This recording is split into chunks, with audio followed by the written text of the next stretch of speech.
అన్న సో ఈ మధ్య కాలంలో whatever films you have done, ఇందులో మటుకు you are looking very smart, very fit and very lean. Thank you అన్న. సో ఈ మ్యాజిక్ ఏంటి? How did you manage to do it all of a sudden? I think you were getting married then. You lost weight. Huh? You were getting married then. You lost weight. అప్పుడు so ఈ cinema start అయ్యే టైంలో నేను అప్పుడప్పుడే పెళ్లి తాపత్రయం పడుతున్నాను. ఆ ఎఫెక్ట్లో తగ్గిపోయాను. అప్పుడు షూట్ చేసేసారనమాట. ఓకే, తేజాతో చేస్తున్నారు. జనరల్గా హీరోగా సెటిల్ అయిన వాళ్ళు నెగిటివ్ రోల్స్ చేయాలంటే ఆలోచిస్తారు. ఇంత డేరింగ్గా చేసేసి ఎట్ ద సేమ్ టైం తేజాని కూడా యు ఆర్ ఎంకరేజింగ్ ఇట్, అంటే అంత నిష్కల్మషంగా ఎలా ఉండగలుగుతున్నారు?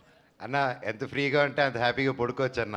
అందుకే అదొకటే ఏం పెట్టుకుంటారు మనసులో, కుళ్ళు, ఇన్సెక్యూరిటీసు. ఏది మనిషిని పెట్టుకుంటే అదే మనిషికి first villain. So I love, ఇవందరూ కలిసి వచ్చాం, వీఆర్ ఎ టీమ్, కలిసే గెలుస్తాము. ఏదైనా సరే అది కలిసే జరుగుతుందన్నమాట. And we're together. మాది టీం కంటే we became a family over the 3 years అన్న. సో ప్రేమించు ప్రేమ పంచు, సింపుల్ కాన్సెప్ట్ అన్న. సరే, అండ్ మీరు అడిగిన దాంట్లో ఒక చిన్నది నేను యాడ్ చేద్దాం అనుకుంటుంది ఏంటంటే, ఒక బ్లాక్ స్వార్డ్ అనే పాత్ర సార్, అంటే సింపుల్గా నెగిటివ్ రోల్ అనే ఒక మాట మన సినిమాల్లో మనం చాలా సినిమాలు చూసేసి దానికి ఒక అర్థం మనం ఫామ్ చేసుకుని ఉంటాం. అలాంటిది అయ్యి ఉంటే అసలు మేము మనోజ్ గారిని ఫస్ట్ అప్రోచ్ అయ్యి ఉండేవాళ్ళం కాదు. ఆ పాత్రకి చాలా వెల్ రిటర్న్ బ్యాక్ స్టోరీ, దానికి ఒక రీజనింగు, అతనికి ఒక అండర్స్టాండింగు, ఎంతో జీవితంలో చూసిన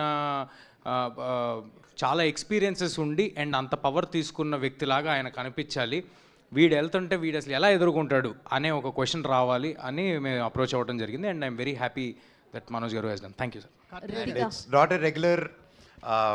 వీడికి ఒకసారి వీడి ట్రాక్ చూస్తే మీకు అర్థమవుతుంది. ఐఎమ్ షూర్ చాలామంది వీడు చేసేది కరెక్టే కదా అని అనుకుంటారు. But end of the film లాస్ట్లో హౌ కార్తిక్ గారు did the twist in the film, అది చూసి అప్పుడు డిసైడ్ అవ్వాలి like what character, how it behave, ఇది తప్ప రైట్ అనేది.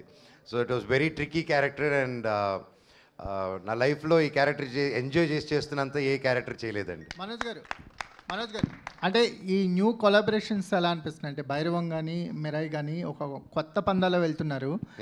అంటే నటుడిగా కూడా ఎక్స్ప్లోర్ అవడానికి చాలా ఎక్స్పెరిమెంట్స్ చేస్తున్నారు, చాలా ఓపెన్గా ఉన్నారు. ఈ కొలాబరేషన్స్ ఎలా అనిపిస్తుంది? ఏమండి, మీరు గుర్తుపెట్టుకుంటే ఫస్ట్ నుంచి ఐ వాజ్ ఓపెన్ అండి, ఇప్పుడే కాదు.